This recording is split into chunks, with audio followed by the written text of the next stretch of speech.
for today, we're going to talk about a scientist. His name is Richard Lord, and he is the original scientist that developed organic acids testing.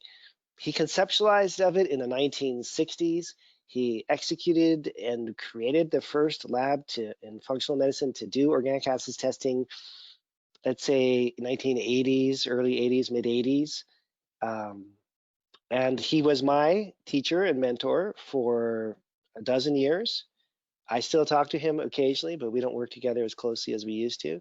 And when Richard and I used to, look at organic acids tests together, he would say like, "Never seen that before, Dan," and I'd be like, "Oh, if he's never seen it, it's never ever been even on a test," because he like literally ran the lab that did all the original organic acids testing for like 40 years. So what I'm conveying to you today is the work of Richard Lord, and what a wonderful decade he and I had together. It was best 10 years of my life. He's a great guy. Still alive. He's just kind of in his mid 80s and is kicking back a little bit, uh, you know, living his life on his lakeside house in the Georgia mountains. And there are thousands of things that Richard taught me that are not written down anywhere. They're not in any book. They're just passed on from generation to generation of practitioner.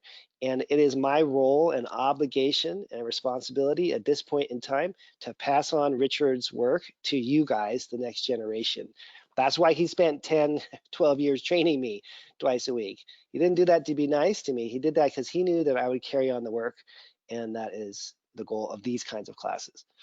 And by the way, Diagnostic Solutions Lab, several of the people that work there and have primary roles there worked with and knew Dr. Richard Lord a while ago. So let's just say there's decades and decades of experience, like 40 years of experience here built into this boot camp. It's not about me and my like personal experience. It's about the original science behind all this work. And in fact, I think organic acids as this topic has been just grossly misinterpreted. And we want to set the record straight and give you guys the real clinical information that you need. And his model says that when the mitochondria are, and he's proven all this with his research, right? He's a researcher, genetics based, I think he's an MD, PhD researcher kind of person.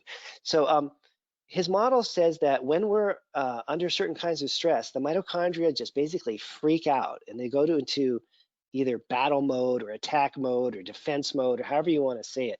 But they freak out just like if you were walking down the street or walking on a path in the woods and you saw like a 20-foot snake right in front of you. Yeah, you just freak out. Okay, so mitochondria freak out like that. And when they freak out, they do very specific things, which are very destructive in the long term, but kind of make sense in the short term. One of the things that mitochondria do when they're under attack is they stop taking all that oxygen and making energy with it.